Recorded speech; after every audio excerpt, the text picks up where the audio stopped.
নমস্কার বন্ধুরা, পপ কিচেনে সবাইকে স্বাগত। আজকে আমি আবার একটা নতুন রান্না নিয়ে চলে এসেছি। দেখুন, আজকে আমি নিয়ে এসেছি সয়াবিন। আমি করব আজকে সয়াবিনের কোপ্তা। চলুন তাহলে সয়াবিনটাকে একটু সেদ্ধ বসিয়ে দিই। গ্যাস আমি জ্বালিয়ে দিয়েছি, কড়াই চাপিয়ে দিয়েছি।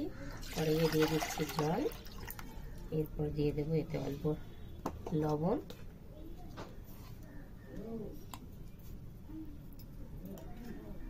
এবার আমি এতে দিয়ে দেব সয়াবিনগুলো সিদ্ধ হওয়ার জন্য।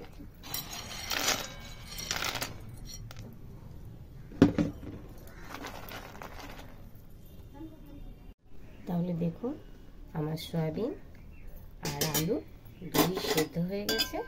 আমি এবার এটাকে তুলে নিচ্ছি। জলটা ভালো করে ঝরিয়ে নেওয়ার জন্যে আমি সয়াবিন আর আলুগুলোকে ভালো করে চটকে মিশিয়ে নিই।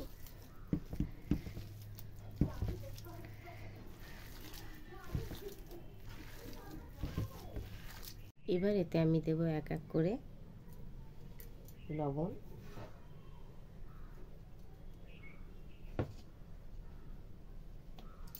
হলুদ সামান্য, এই যে দেখুন পেঁয়াজ কুচি, কাঁচা লঙ্কা কুচি, আদা কুচি, রসুন কুচি আর আদা কুচি, এগুলো আমি সব ওর মধ্যে দিয়ে দেব।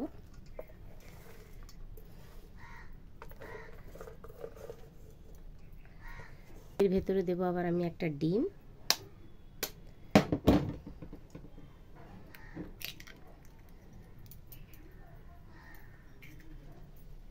এবার আমি আবার সুন্দর করে এটাকে মেখে নেব। বন্ধুরা, এবার আমি দেখছেন নিয়ে নিয়েছি বিস্কুটের গুঁড়ো। আমি এবার এটাকে একটা একটা করে তৈরি করে শেপ করে নিলাম। এবার আমি বিস্কুটের গুঁড়োর মধ্যে দিয়ে দেব।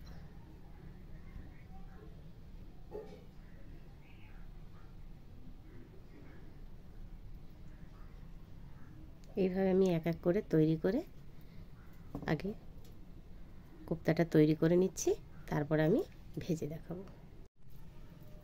দেখুন আমি কোপ্তাগুলো করছি বিস্কুটের গুঁড়ো দিয়ে।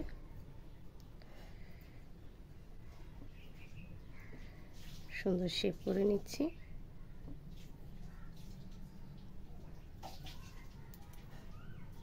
তাহলে কোপ্তাগুলো আমার তৈরি হয়ে গেল। এবার আমি এগুলোকে ভাজবো। কড়াই আমি চাপিয়ে দিয়েছি, এবার দিয়ে দিচ্ছি তেল। এগুলো আমি সাদা তেলে ভাজবো।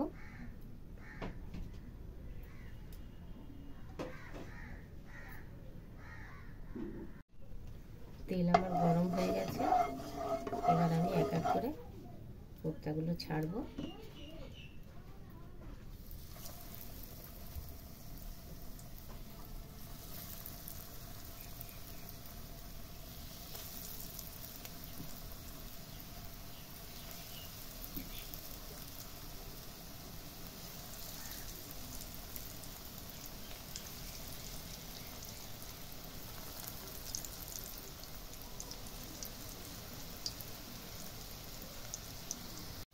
এবার আমি উল্টে দেব।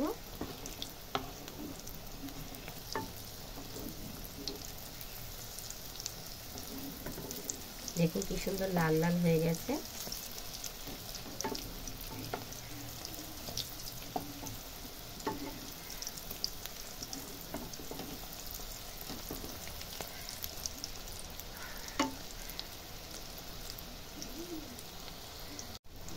এভাবেই আমি সব কোপ্তাগুলোকে ভেজে নেব। দেখুন কোপ্তা আমার ভাজা চলছে, আর একটু হবে। কোপ্তা আমার হয়ে গেছে। এবার আমি এক এক করে এগুলো তুলে নিচ্ছি।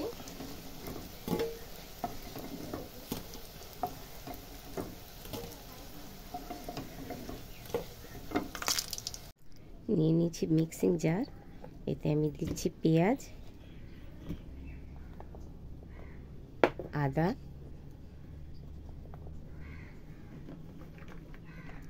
রসুন, শুকনো লঙ্কা,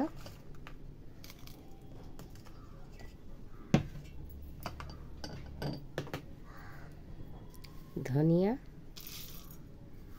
অল্প পরিমাণে, আর জিরে, সাদা জিরে। এর উপর দিয়ে দেব আমি টমেটো। এই পেঁয়াজ আর টমেটোর জলে আমার পেস্ট হবে, এতে আমি আর জল দেব না। দেখুন বন্ধুরা, আমার পেস্ট তৈরি মশলা। এবার এই মশলা দিয়েই আমি রান্না করব। কড়াই আমি চাপিয়ে দিয়েছি, কড়াই গরম হয়ে গেছে। আমি দিয়ে দিচ্ছি তেল।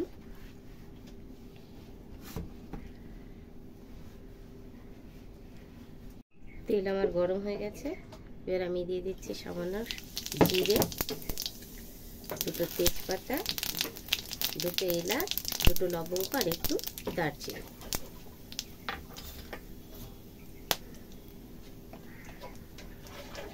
এবার আমি এতে দিয়ে দেব সামান্য হলুদ। এবার দিয়ে দিচ্ছি মশলাটা।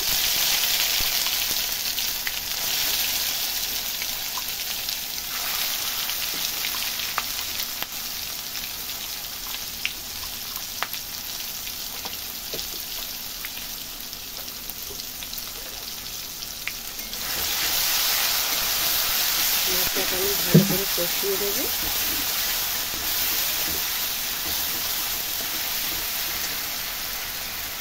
এবার এতে দিয়ে দেবো আমি লবণ আর পরিমাণ মতো হলুদ।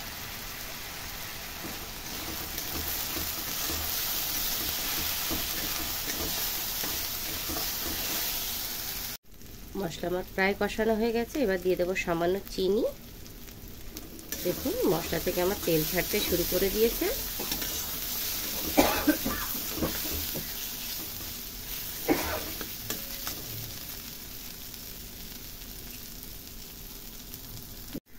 মশলা আমার কমপ্লিট হয়ে গেছে। দেখুন সম্পূর্ণ তেল ছেড়ে দিয়েছে মশলা থেকে। এবার আমি একে নেড়ে চেড়ে দেব গরম জল।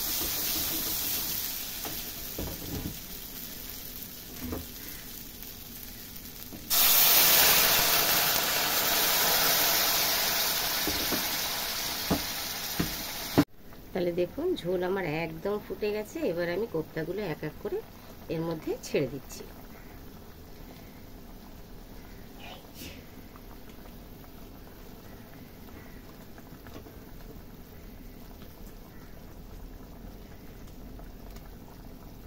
এবার আমি এটাকে সামান্য ঢাকা দিয়ে দেব। কোপ্তা দিয়ে বেশিক্ষণ ফোটাবো না। এবার আমি দিয়ে দিচ্ছি ঢাকা।